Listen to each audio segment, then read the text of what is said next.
On this edition of Early Look, I'm going to be previewing the light heavyweight title fight taking place in the main event of UFC 300, April 13th, between champion Alex Pereira and Jamahal Hill. My name is James Lynch. If you've never watched this show before, I'm going to go through a bunch of different stats, a bunch of different intangibles, and then I'm going to give you my prediction of this fight at the very end. Some of this stuff may have relevance to you, it may not. You can decide that when you give me your prediction in the comments. Don't want to pick. I want an actual prediction. Picks are easy to do. Predictions a little bit tougher. Would love to hear your opinion on this fight after. And let's do a quick tale of the tape here. The current champ Pereira, 9-2 record, 12-1 for Jamahal Hill, 36-32, 6'4" apiece, 80-inch reach compared to 79. So Pereira a little bit older, has a slight reach advantage, and Jamahal Hill younger by about 4 years. But let's start first with the current champ, Alex Pereira, looking to get some revenge for his good friend, coach, training partner, Glover Teixeira, who obviously lost to Hill, and that's how Hill won his light heavyweight title. We're going to start first with Pereira, like I said there, 9-2 record. He's got 7 knockouts. He doesn't have a single submission, and he's gone the distance twice. He's the current UFC light heavyweight champion.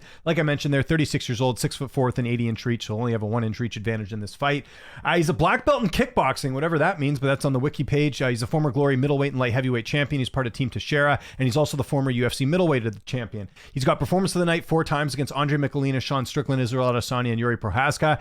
He never had an amateur debut. He went straight to the pros in October of 2015, a fight he ended up losing by submission here. Where is it? There we go. To this guy, Otney. I don't even know who this guy is. I wonder what he's up to these days. But anyways, that was his first fight, but obviously had a long-standing record in kickboxing where he went 33-7 with 21 knockouts. So that's sort of why Pereira made his debut back in 2015 and hasn't had a ton of fights. Made his UFC debut in November of 2021. Where is it there? Yeah, Michelinas right there. And then, like I said, he's gone 6-0 in the UFC. Hold on, 1, 2, 3, 4, 5. Yeah, 6-0. 6-1 in the UFC, I should say. This guy has that loss to Adesanya. I got to put that in there. And he has, as you can see, 1, 2, 3, 4 stoppage victories. So that's kind of the important thing there. Some notable wins for Pereira include Sean Strickland, the former middleweight champion, who's got a win over the former middleweight champion as well, Israel Adesanya, the former light heavyweight champion, Jan Blachowicz, and then also has a win over Yuri Prohaska. So it's pretty crazy. In his last, number of fights here, he's only fought fighters that are either currently the champ or the former champ. Well, they're all former champs, I guess. But that just shows you the competition he's fought sort of going into this fight. It's been nothing but absolute killers. I mentioned it there, the kickboxing record, 33-7. He defeated Israel Adesanya twice in kickboxing. We don't need to talk about that because he's not fighting him. Pereira hasn't had any major injuries. He hasn't had any major layoffs because he hasn't had that many fights in the UFC, and he hasn't had any close fights, really. The only fight he had was a split here against Jan Blachowicz, but if you go and look at MMAdecisions.com, a site where you can find all the media scorecards for each fight, you'll see that 22 media members scored the fight for Pereira, only 4 scoring it for Jan. So majority did feel like the judges got that one right, giving Pereira the nod over Jan Blachowicz. Let's look at potent stats here. You can see significant strikes landed per minute is 5 at 5. Striking accuracies is 62%, which is really high. Striking defense is at 50%, so he does get hit a little bit. Takedown average 0.19. We'll see one here. Takedown defense is at 70%, and his takedown accuracy is at 100%, probably because he's only had like a takedown or two. But yeah, that's everything you need to know about the current champ, Alex Pereira. Again, really exciting fight here, headlining UFC 300. But let's talk about the former champ, the champ that never technically lost his belt. Well, I guess he did technically lose his belt, but he never lost his belt in terms of losing to a fighter here in Jamahal Hill. We know the story here in case you don't. Jamahal Hill had to vacate his title after suffering an Achilles injury in the summer last year. So he's going to be having that first fight in quite some time. We'll talk about the layoff coming into this one in a sec, but I mentioned it there. He's the former light heavyweight champion. Hill is 32 years old. He is 6'4" with a 79-inch reach, so he's just 4 years younger there than Alex Pereira, but height and reach-wise, pretty much the same. He is a BJJ brown belt. I think Wikipedia actually updated that now. I know Hill gave me some flack last time because it said he was a blue belt, but that's what Wikipedia says, so I think they have updated it. Hill is known as the first Dana White's Contender Series UFC champion. That's a pretty big feat there. He's got performance of the night 2 times against Jimmy Crute and Johnny Walker. He's got fight of the night 2 times against Thiago Santos and Glover Teixeira. I mentioned it there, the teammate of Alex Pereira. Hill made his amateur debut in January of 2016, so made his MMA debut in September of 2017. So even though Hill has more MMA fights, he actually started MMA later than Alex Pereira did.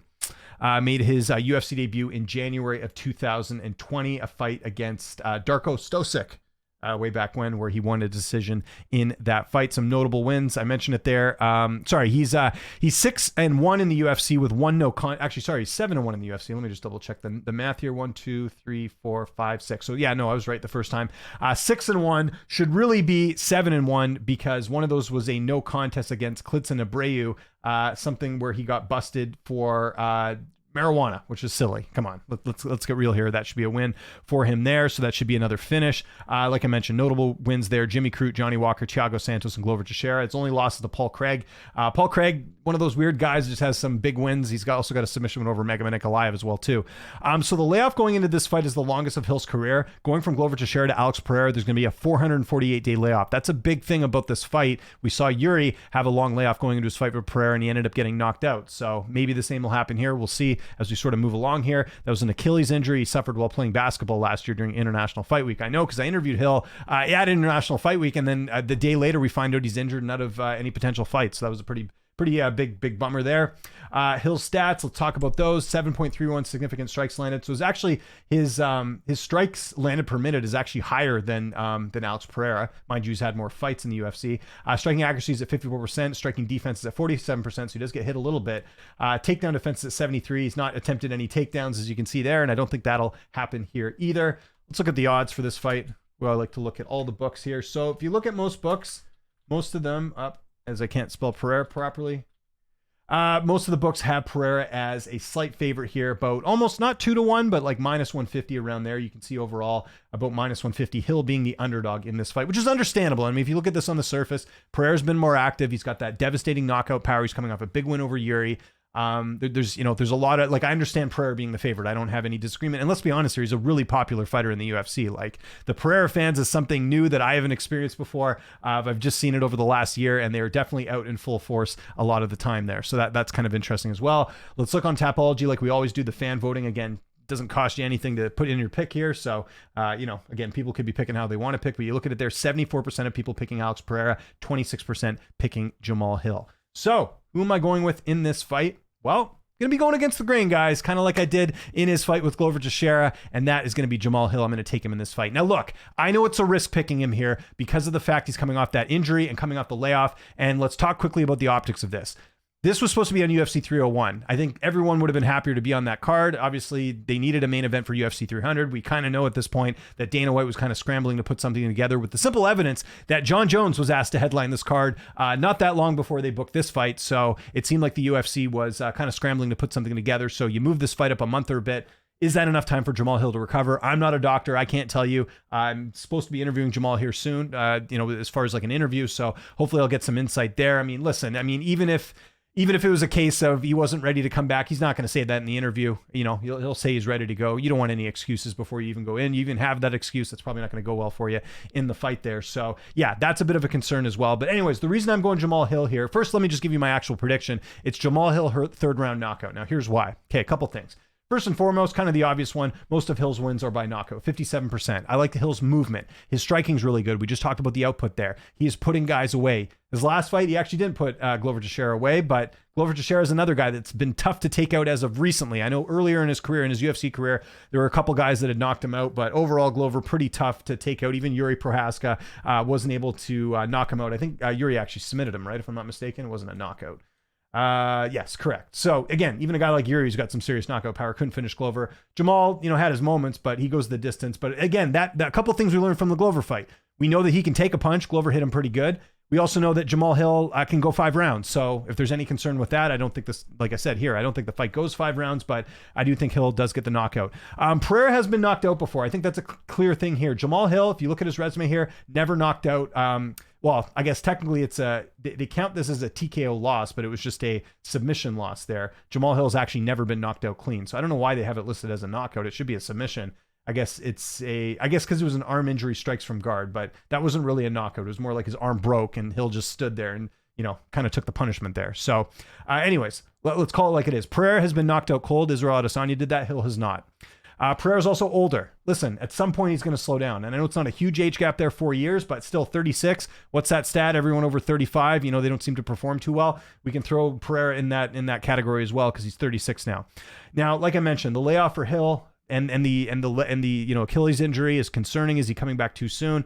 Hill though is a different animal. Again, like I think no matter what adversity there is, this is a guy that's been able to overcome it. And again, everyone counted him out against Glover, and he went out there and put a beat down on Glover. That was a really, really good fight. Hill, I also think, has a good chin. Like I said, he's never been knocked out officially as far as I'm concerned. And he's fought a bunch of power punchers in his career as well, guys that have knockout power. He's fought Glover, who has knockout power. He's fought Thiago Santos, who has knockout power. Remember, Thiago Santos knocked out Jan Blachowicz. Johnny Walker has plenty of knockout power. Went toe-to-toe with him, no problem. Jimmy Crute has a bit of knockout power. So you kind of see where I'm going with this. Like, he's fought guys that can crack and knock you out. Pereira, I would say, is the best power puncher out of that group, but still, the fact that Hill hasn't been knocked out is a good sign. It's not like Hill's, had a knockout a couple fights ago. It's not like a Dustin Poirier, right? Like, we've seen Poirier get knocked out before in his career, and he hadn't got knocked out for a while, and then out of nowhere, Gaethje knocks him out, right? So I don't think that's going to be something to worry about here. But what it really boils down to for me is this. I think Hill's going to be faster. I think Hill's not going to be afraid to stand and engage with them. Hill is one of the scariest fighters out there, just like Pereira is. So I think he'll go toe-to-toe with them. The thing with Yuri, comparing Yuri and Pereira and why Yuri didn't have much success, Yuri gets hit a lot. Hill doesn't. And, Yuri didn't look himself in that fight. Hill made look the same way. I mean, he might be a little bit slower going in here. I realize I'm kind of taking a guess of Hill looking like he did in the Glover fight, but, again, I'm not a doctor, and I got to go off how Hill's looked in most of his fights, and he's looked good. So I think he'll be a little bit faster, and I think he'll catch Pereira at some point. The reason I say third round finish is I think he's going to take him a bit to get adjusted to the fact that he's had such a long layoff. He'll be playing it smart early on, and I think at some point, because he's younger, faster, I think he knocks out Pereira. Again, I know a bit of a crazy pick here. I doubt this fight's going the distance, though. I think either way, I think that's the play here if you're going to bet this fight. But I'm going Jamahal Hill, man. I mean, there's no reason to think that he's going to falter. He hasn't looked like he's slowed down. Again, people will look, Paul Craig beat him. Well, Paul Craig submitted Ankalaev. Does Ankalaev not so good because of that? No. Ankalaev is actually quite good, and he should be fighting the winner of this fight. So I like Hill here. I'm a believer in him. I think he gets it done. I think Pereira gets finished, and I think Hill, we start to see an interesting run with him as light heavyweight champion. So we'll see what happens. So anyways, I want to know what your guys' opinion is in the comments below. Who are you picking? What is your prediction? Again, we like predictions here. We don't like picks. We like how you think it's going to get done, the round, the method, all that stuff would be great. And follow me on Twitter, TikTok, Instagram, at Lynch on Sports. If there's any other fights that are coming up that you want me to preview, just let me know in the comments. I'll try and accommodate the best I can. While you're there, make sure you hit that like button, hit the subscribe button, hit that notification bell. Really does help out the algorithm a lot with that type of stuff. So I'd really appreciate it if you could do that. My name is James Lynch. Appreciate you getting through this whole video. I do thank you a lot for doing that, and I will talk to you guys soon.